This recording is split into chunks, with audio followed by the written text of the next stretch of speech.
អូនមានរឿងលាក់បងច្រើនណាស់តែមានពេលខ្លាំងបងធ្វើមិនដឹងតែពេលនេះនៅកន្លែងនឹងសូមអូនសុំលឹងភ្នែកបងឲ្យច្បាស់ពេលកន្លងបងទ្រាំព្រួយព្រោះចង់ចាប់ដៃក្បែរគ្នាដល់ឆាការពិតផ្ទុយខុសស្រឡា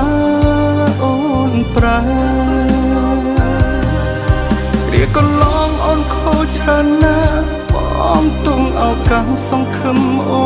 នកែតែការពិតអូនមិនខ្វល់ទេថែមបាញ់ឈឺស្នេហ៍ដាក់បងរាល់ថ្ងៃវាកន្លងអូនចំចាក់ជឹងចំណែកបងវិ